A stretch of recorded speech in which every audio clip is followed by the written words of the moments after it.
Meu carro está bem ali. A pressão da comunidade internacional está maior a cada dia. E Pinochet sabe disso. Estou preocupado com a reação dele.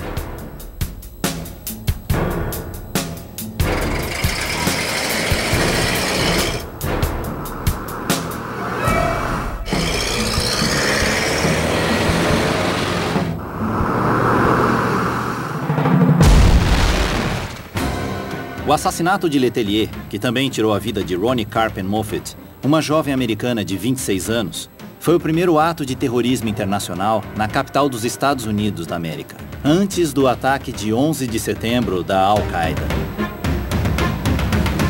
Quem ia para o exílio e já estava vivendo aquela onda da ditadura dos anos 70, principalmente no Cone Sul, sabia que era muito perigoso. Mas nunca se pensou que isso se estenderia ao hemisfério norte para os Estados Unidos. Um governo latino-americano mandar uma equipe terrorista internacional para Washington era realmente uma coisa fora do comum.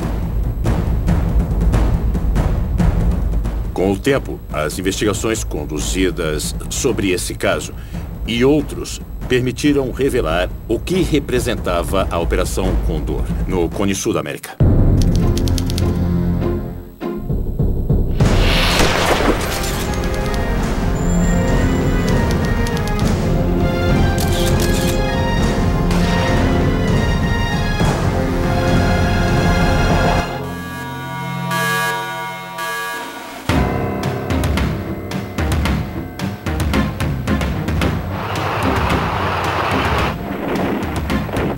Guerra Fria. Os Estados Unidos e a União Soviética dividem o mundo em comunismo e capitalismo. O restante dos países periféricos, dentro desse contexto maior da bipolaridade geopolítica, restavam a eles o quê? Barganha para ir qual dos lados se perfilhar. O governo dos Estados Unidos ficou chocado. Era uma percepção exagerada da força da União Soviética. Eles, obviamente, ajudaram Cuba em 1959, após a Revolução, mas não estavam presentes no restante da América Latina. Os Estados Unidos sempre tiveram um interesse grande pela América Latina, mesmo antes da Guerra Fria. Sempre foi considerada sua área de influência. O pessoal espalha depois a conversa de que a guerrilha foi para reagir aos governos militares. Exatamente ao contrário. Os governos militares surgiram em reação contra o perigo das guerrilhas que estava se espalhando por todo quanto é lugar. Para o jornalista brasileiro Olavo de Carvalho, o apoio aos movimentos sociais era uma das armas usadas pelos comunistas na guerra pelo continente. Em 62, Cuba já havia plantado guerrilha dentro do território brasileiro. Surgiram em todo o país praticamente organizações que propunham a luta revolucionária através de uso de armas para construir uma sociedade diferente. O presidente Kennedy, depois da Revolução Cubana, perguntou: o que estão fazendo? O que vocês estão fazendo na América Latina? E a partir dessa pergunta, começa a nascer a Escola das Américas, que passa a ser chamada por esse nome. Criada originalmente em 1946 em Forte Amador, no Panamá, com o nome de Centro de Treinamento Latino-Americano, a Escola das Américas se transformou em um dos principais instrumentos da influência dos Estados Unidos na região.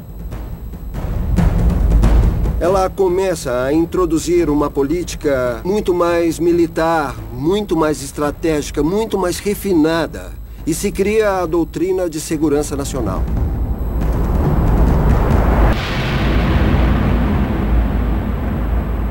A doutrina de segurança nacional se dizia contra a insurgência, mas, essencialmente, todos os militares eram incentivados a vigiar suas sociedades.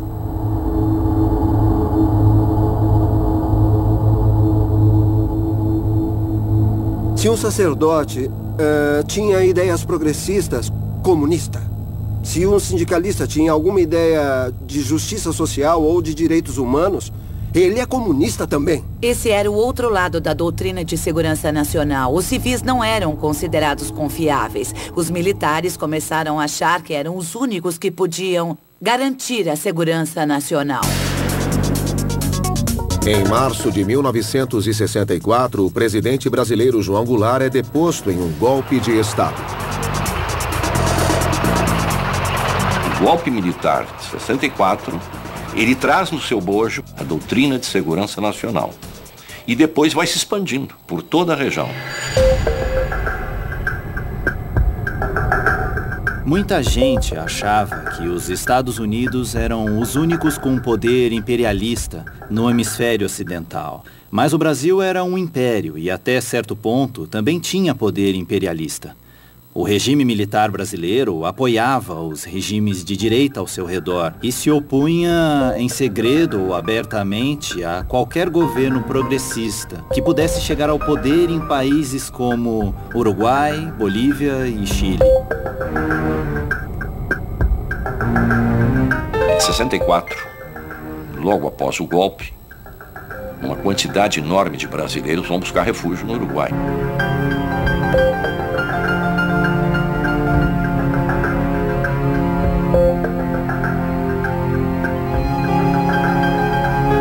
Acho que as pessoas que se exilaram no Uruguai, produto do golpe no Brasil, de alguma forma tiveram contato com as organizações de esquerda.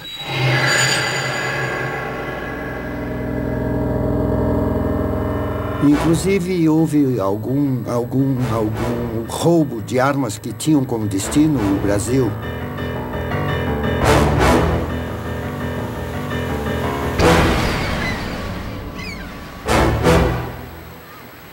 O agente da CIA em Montevidéu, Philip Age, registra no seu livro que em determinado momento eram tantos os brasileiros que a CIA não estava dando conta de monitorá-los a todos.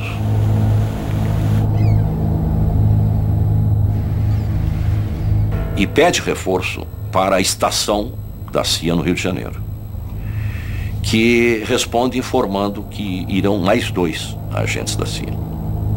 Um com status de embaixador, Pio Correia, e outro comandante militar. A Embaixada Brasileira em Montevidéu coloca em ação um experimento que muitos consideram o embrião da Operação Condor. O Manuel Pio Correia sempre foi um homem de confiança do regime. Ele sempre teve uma formação ligada, associada ao serviço de informação de inteligência brasileiro. Estando no Uruguai, se dedicou perfeitamente a essa atividade. Conseguiu, aos poucos, criar uma malha de informantes que incluíam policiais, juízes. Em 2007, o jornalista Cláudio Dantas Sequeira descobriu documentos que revelam a criação de um órgão ultra-secreto de inteligência, criado dentro do corpo diplomático brasileiro, chamado CIEX, Centro de Informações do Exterior. O CIEX foi a primeira agência de informação criada sob o guarda-chuva do SNI, do Serviço Nacional de Informação. O Pio Correia, ele era tão autônomo, tão independente, que ele simplesmente usou a experiência do Uruguai para criar um serviço de inteligência que fosse muito além do Uruguai, que fosse para o resto do continente e para outros continentes também. Onde houvessem exilados políticos brasileiros, você deveria ter algum tipo de monitoramento.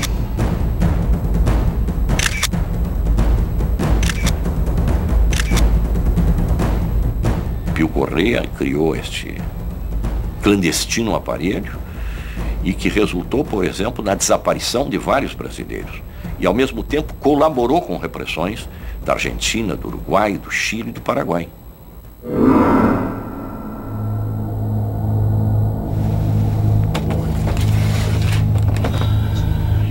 O guerrilheiro brasileiro Edmur Péricles Camargo, conhecido como Gauchão, vivia exilado no Chile. Bom dia. Bom dia. Coloque o cinto, por favor.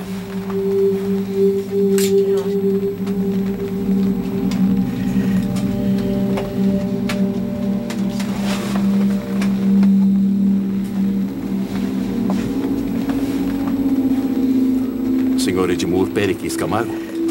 Mas num voo entre Santiago e Montevidéu, com escala em Buenos Aires, a polícia argentina deteve Edmur dentro do avião. Senhor, por favor, nos acompanhe. Não vai demorar muito. Não! Venha. Não! Não! Às 3 horas da manhã, baixa um avião da FAB no aeroporto de Ezeiza, onde Edmur é colocado. Às 6 horas da manhã, este avião decola rumo ao Galeão. Edmur é desaparecido até os dias de hoje. O Brasil teve um papel muito importante ajudando a formar, junto com os Estados Unidos, o núcleo de Operação Condor. No início dos anos 70, o combate à ameaça marxista não respeitava mais fronteiras. Logo, todos os países do Cone Sul fariam parte da rede.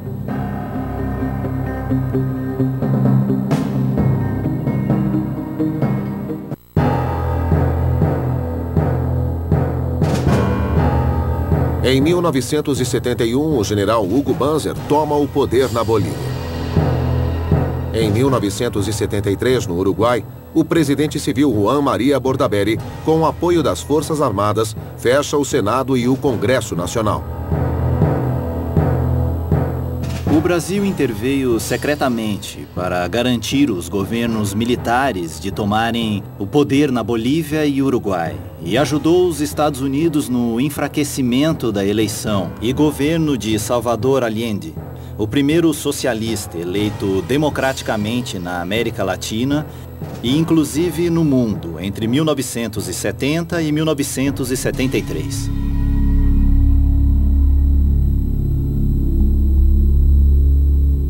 Durante o governo do presidente Salvador Allende, o país viveu uma fase de grande polarização. As Forças Armadas, durante essa época, eu diria que eram como uma incógnita para grande parte da população, da opinião pública. O Chile vive um período de muitas greves e protestos. O comandante em chefe do exército, o general Carlos Prats, renuncia a seu cargo e é sucedido pelo general Augusto Pinochet. A saída do general Prats e a nomeação por parte de Allende de Augusto Pinochet como comandante em chefe do exército, que foi recomendado pelo general Carlos Prats ao sair, era também uma prova de que a autoridade máxima do exército estava, de certa forma, ligada ao governo do presidente Allende. E essa era a percepção geral. Enquanto o futuro do Chile entrava em sua fase decisiva, na Venezuela, os militares reunidos na 10ª Conferência dos Exércitos Americanos ouvem do representante brasileiro sobre a necessidade de cooperação entre as ditaduras da América do Sul para o combate à subversão. Muito obrigado. O inimigo é indefinido. Ele adapta-se a qualquer ambiente e usa de qualquer recurso, tanto lícito quanto ilícito, para atingir os seus objetivos. Inimigo este que para o Brasil continua sendo... Uma semana após essa reunião, o Chile também entraria para o Clube das Ditaduras. Pelo comunismo internacional. Las ametralladoras del tanque.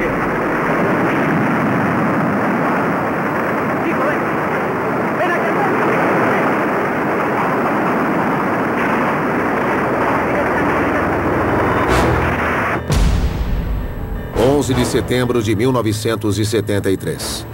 O Palácio de La Moneda, sede do governo chileno, é bombardeado e invadido pelas tropas do general Augusto Pinochet. Salvador Allende é encontrado morto no interior do palácio.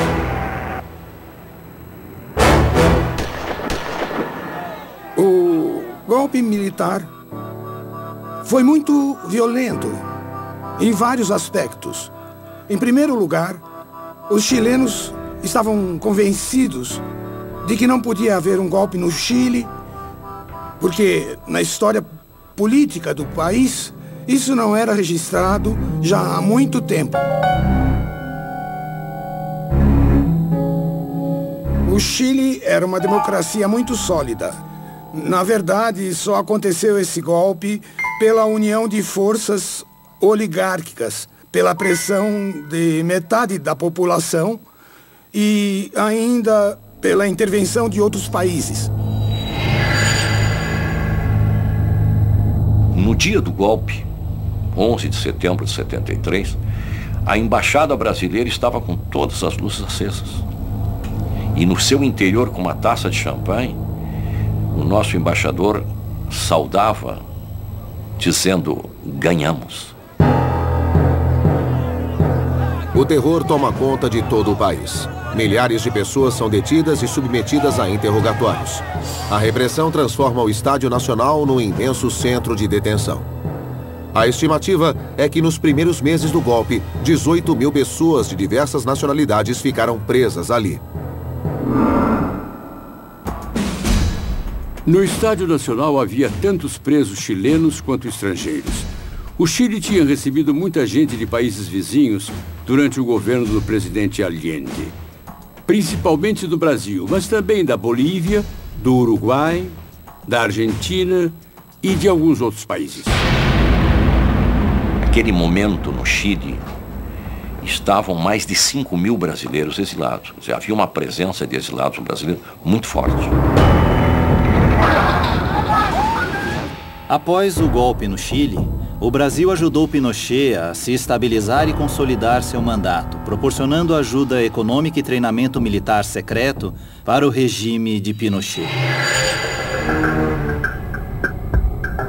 Sabe-se que o nosso SNI foi quem colaborou fortemente na criação da polícia secreta chilena, a DINA.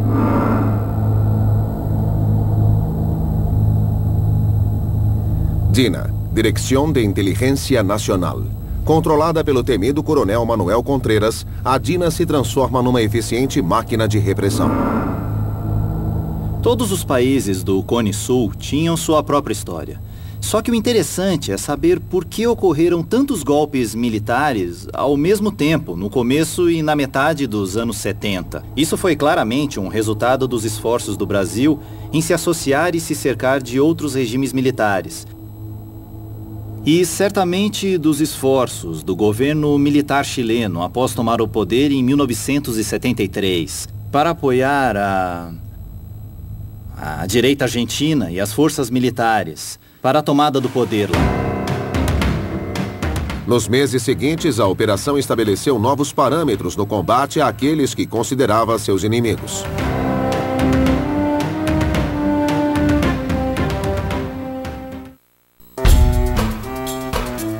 A Argentina, governada por Isabel Perón, é a última democracia que resta no Cone Sul.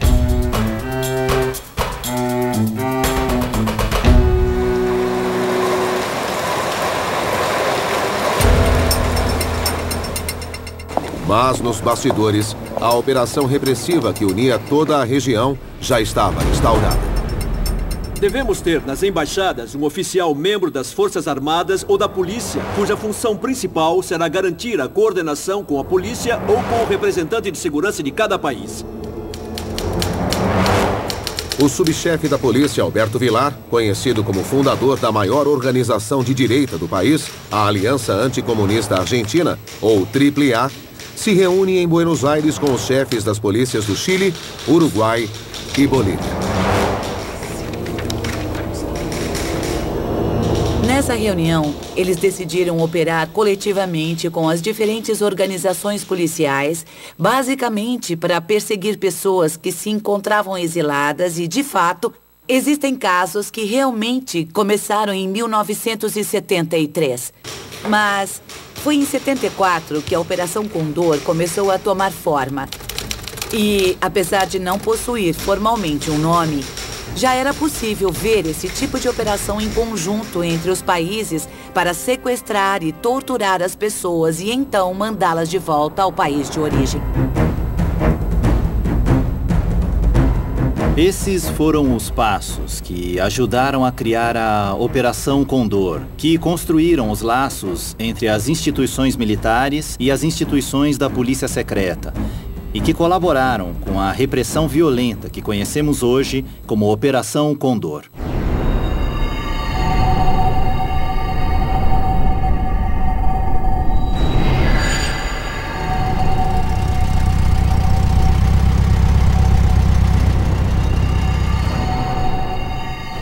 Aquele é o carro do Prats. O general chileno Carlos Prats, ex-comandante das Forças Armadas durante o governo de Salvador Allende, chega em casa. O general Carlos Prates era um general muito respeitado por outros militares. Ele vivia exilado com sua esposa na Argentina e falava abertamente sobre o fato de Augusto Pinochet ter usurpado o poder, decidido que seria o ditador do Chile e que os militares permaneceriam no poder. Em 1974, se havia uma pessoa que pudesse desafiar com credibilidade o poder ditatorial de Pinochet dentro do próprio exército, essa pessoa era o Carlos Prates. E por essa razão ele tinha que morrer. Quando ele entrar na garagem, aperte o botão. Vai, rápido, vai. Anda logo. Daqui que eu aperto.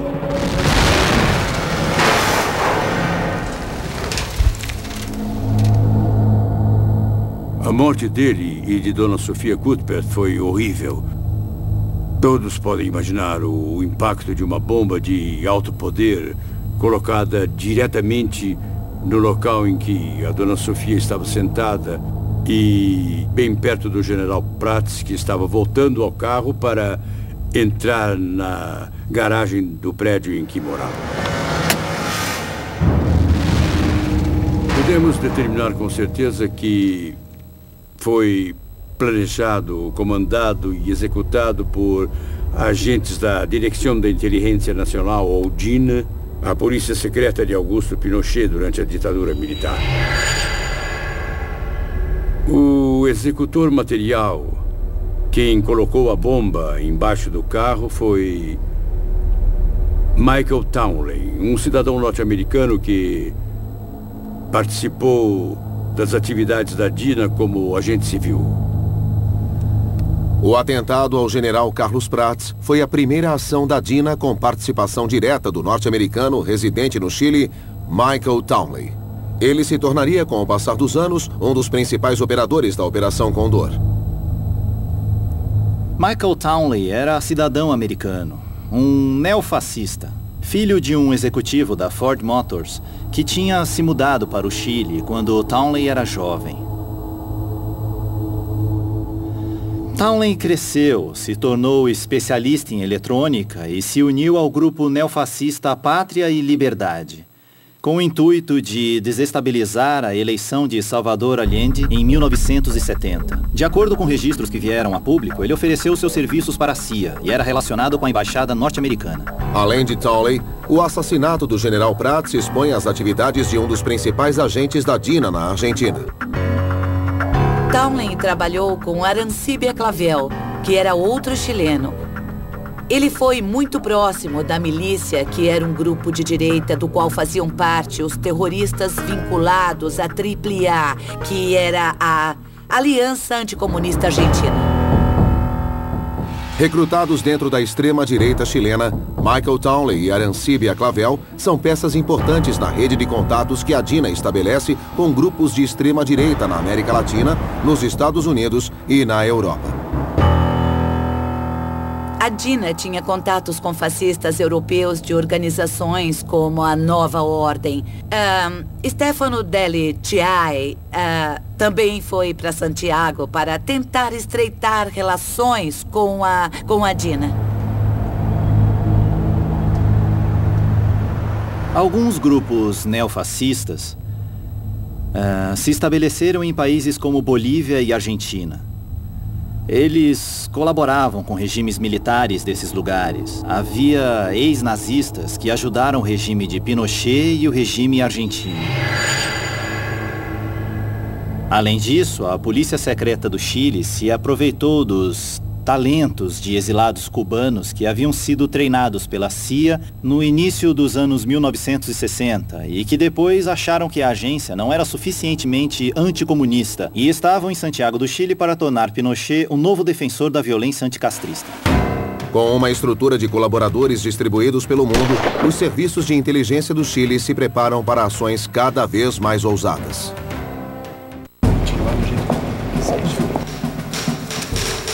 Para combater a internacionalização da repressão na América do Sul, os principais grupos armados de esquerda do continente tentam se unir para entrar em combate.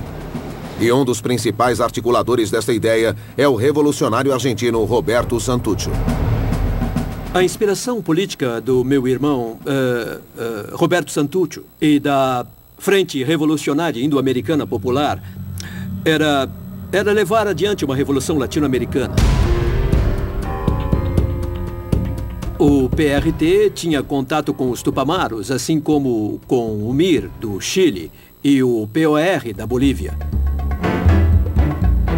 Da união desses grupos nasce a JCR, Junta de Coordenação Revolucionária. A JCR foi uma coalizão de forças militares e políticas de esquerda do Cone Sul. Eles tinham escritórios na Europa, e isso se tornou um motivo de preocupação, principalmente para o chefe da polícia secreta chilena, Manuel Contreras. Para ele, se a esquerda ia se unir para se opor aos regimes militares do Cone Sul, então os serviços secretos das polícias desses mesmos países deveriam se unir e colaborar em uma operação secreta, obscura e sinistra para eliminar a JCR e todos os seus apoiadores. Em 1975, o meu irmão Amilcar, o mais velho dos irmãos, foi enviado pela luta de coordenação revolucionária para percorrer diversos países latino-americanos.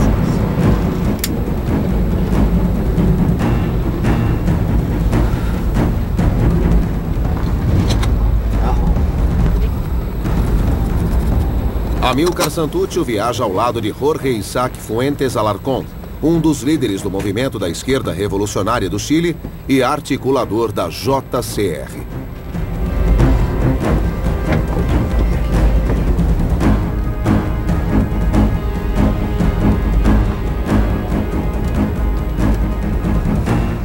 Olha, aqui. Venham comigo. Estão detidos. Por quê? Andem! Por quê? Qual é a acusação? Anda! Vamos! Calma, já vou. Você também. Eles chegaram ao Paraguai e lá haveria uma operação de contato com alguma força local que ia dar apoio logístico. Mas, por causa desses contatos, eles acabaram presos. Foi uma operação conjunta que envolveu argentinos, paraguaios, a embaixada norte-americana na Argentina e, inclusive, há documentos confidenciais indicando que um oficial americano informou aos chilenos sobre a captura de Fuentes Alarcón. E também falava sobre seguir 3 pessoas nos Estados Unidos que haviam sido mencionadas por ele, que estavam em sua agenda de telefone ou coisa do tipo. Isso é muito interessante, porque mostra que os Estados Unidos estavam participando da Operação Condor e que havia agentes que foram aos Estados Unidos para perseguir pessoas. Fuentes Alarcón é entregue para a inteligência chilena e mandado para a Vila Grimaldi, um dos mais temidos centros de detenção clandestina de Santiago. Ele foi mantido em uma espécie de caixa pequena na Vila Grimaldi. Foi lá que ele desapareceu, por isso achamos que ali foi o local de sua execução.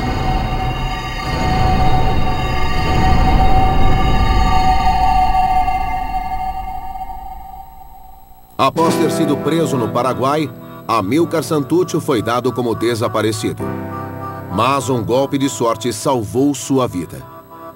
Outro preso político detido em Assunção na mesma época, o professor paraguaio Martim Almada, se lembra do período de Santuccio. Aquilo era chamado de Sepulcro dos Vivos.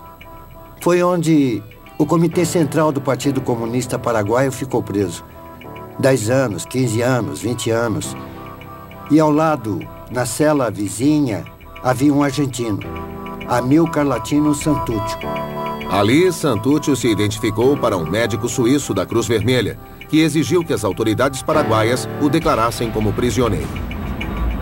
Praticamente salvou a vida dele porque estava desaparecido. Não era declarado como preso.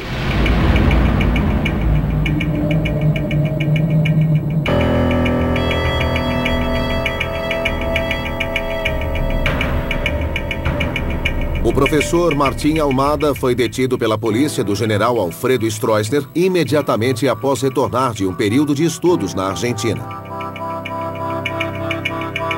Eu fui levado a um tribunal militar integrado por adidos militares da Argentina, Brasil, Bolívia, Chile, Uruguai e militares paraguaios. Eu reconheci cada um pelo sotaque.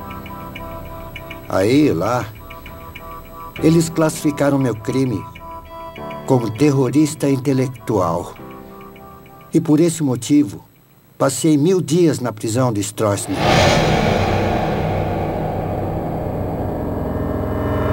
Com a operação fortemente estabelecida no Cone Sul, agora seus agentes se preparam para ações do outro lado do Oceano Atlântico.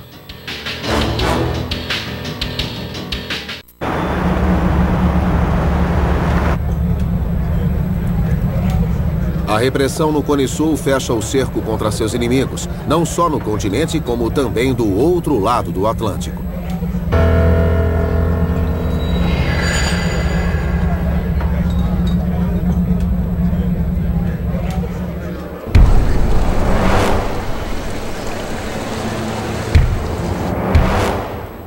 O democrata cristão chileno Bernardo Leighton é um dos opositores mais ativos contra o regime do ditador Augusto Pinochet.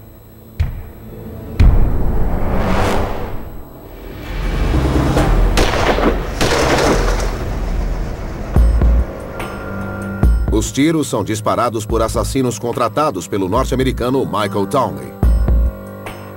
Ele e a esposa foram atacados na rua, baleados e dados como mortos.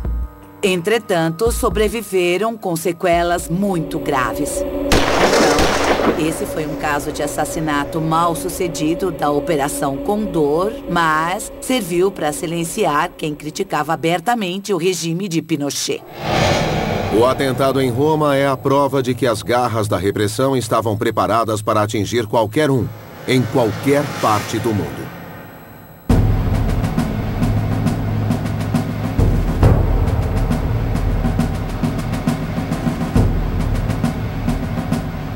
Os chefes dos serviços de inteligência da Argentina, Bolívia, Paraguai e Uruguai se reúnem na sede da Academia de Guerra em Santiago, do Chile. Enfrentamos uma guerra psicopolítica com a esquerda internacional. O anfitrião e figura central do encontro é o comandante da DINA, Manuel Contreras. Acreditamos que temos que contar em âmbito internacional, não só com um comando. No verão de 1975, Manuel Contreras, o chefe da Polícia Secreta chilena, percorreu a América Latina e veio aos Estados Unidos para se encontrar com um subdiretor da CIA, Vernon Walters. E então convidou os paraguaios, uruguaios e argentinos para a primeira conferência regional de agentes de inteligência do Cone Sul. Nossa proposta é montar um banco de dados único com antecedentes das pessoas, organizações e outras atividades conectadas direto ou indiretamente com a subversão.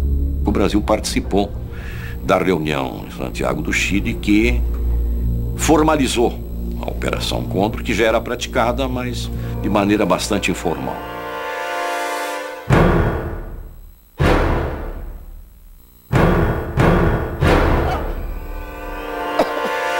Eu acho importante frisar que isso não surgiu do nada na cabeça do Contreras. Era algo que já vinha acontecendo. O que ele propôs foi formalizar, institucionalizar e modernizar o sistema. O encontro oficializa o Acordo de Cooperação Internacional, conhecido como Operação Condor. Temos um documento que demonstra indícios de que a CIA e o Departamento de Defesa ofereceram um tipo de centro de comunicação para Condor. Numa operação como essa, se exige que tenhamos canais de comunicação muito bem estabelecidos. Como é que vamos fazer isso, coronel? Precisamos de um sistema de comunicação moderno e ágil que permita cumprir com as... Mas também temos documentos que mostram que o Brasil forneceu o sistema de comunicação que foi chamado de Condortel. Para que os países se comunicassem secretamente e trocassem mensagens codificadas entre si. Moderno e ágil, que permita cumprir com as premissas de rapidez e oportunidade na entrega de informação. Além disso, eu acho que devemos estabelecer um arquivo centralizado de suspeitos. Algo como a Interpol tem em Paris. O Condortel, que também foi criado nesta reunião de Santiago, o Condortel necessitava, sim, de um bom sistema de informações. Estamos falando de 1975. As condições técnicas das informações na nossa região eram precárias. Quem estava mais avançado era o Brasil. E o Exército Brasileiro havia renovado o seu sistema de rádio. Já estava muito bem equipado. Equipado basicamente de aparelhos de rádio e telex, o sistema Condortel agiliza a comunicação entre os países membros da operação. O Chile era o Condor 1, a Argentina era o Condor 2, o Uruguai era a Condor 3 e em algum momento o Brasil se tornou o Condor 5 ou Condor 6. O último país que se uniu à Operação Condor foi o Peru, no início de 1978.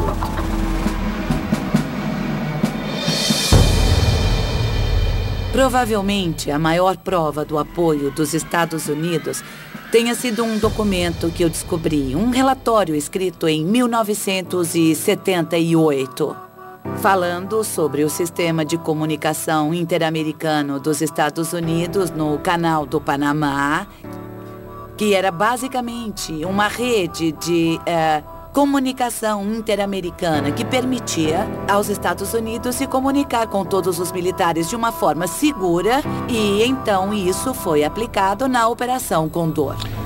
Foi um prazer. Até logo. Bom, senhores, só para finalizar, eu quero fazer uma sugestão e, ao mesmo tempo, uma homenagem. Eu quero propor que chamemos essa operação pelo nome símbolo nacional deste país. Coronel, minha proposta é Condor. Com equipamentos mais sofisticados e autonomia para atuar, a Operação Condor ganha força ainda maior com o golpe militar na Argentina.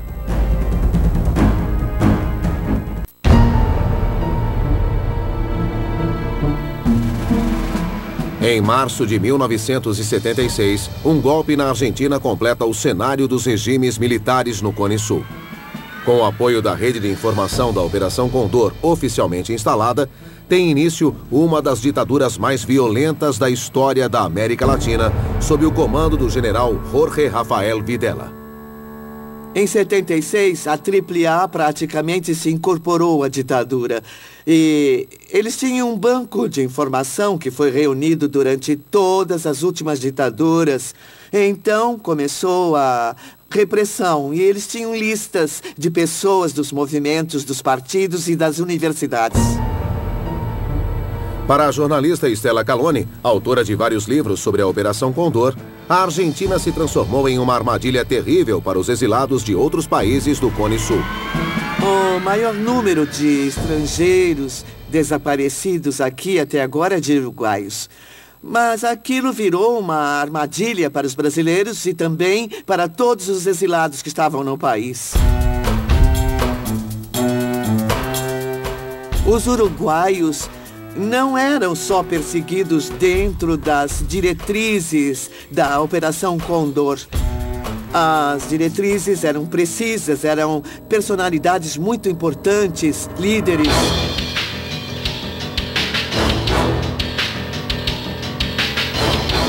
Havia 3 níveis na Condor. Isso foi registrado e vem dos documentos que se tornaram públicos. O primeiro nível era a coordenação de inteligência.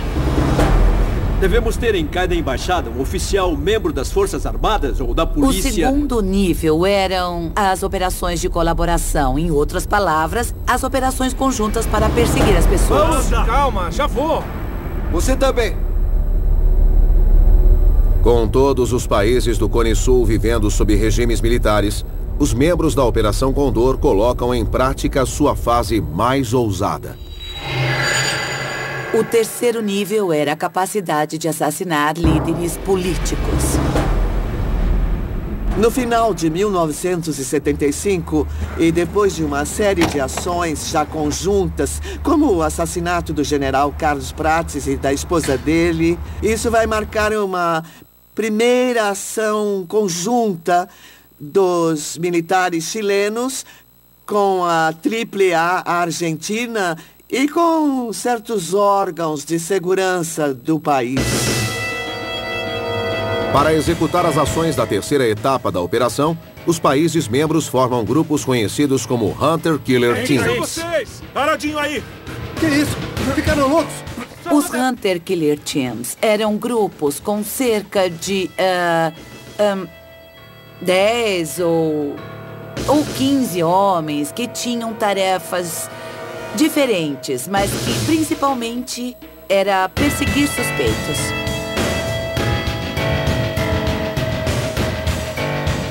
Eles vigiavam as pessoas, localizavam, identificavam e então sequestravam ou assassinavam, dependendo do caso. Ou seja, em suma, os Hunter Killer Teams poderiam ser classificados como esquadrões da morte. Meu carro está bem ali.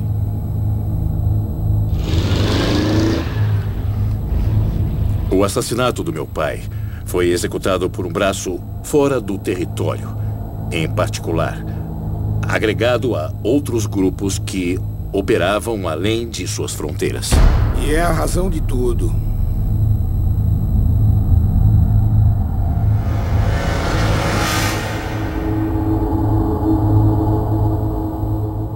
Quando a CIA comunicou ao escritório de Henry Kissinger, em 1976, que os chilenos, uruguaios e argentinos estavam mandando equipes secretas de assassinos para países como França, Portugal e Itália, e até para os Estados Unidos para assassinar seus opositores, usando franco-atiradores, bombas, garrafas de veneno, etc., Washington ficou com um pé atrás.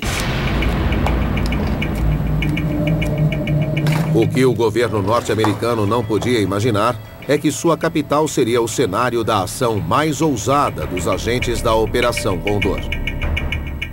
Eu diria até que em nenhum momento se pensou ou se percebeu que um ato de repressão daquele nível, como uma explosão no coração dos Estados Unidos, iria acontecer.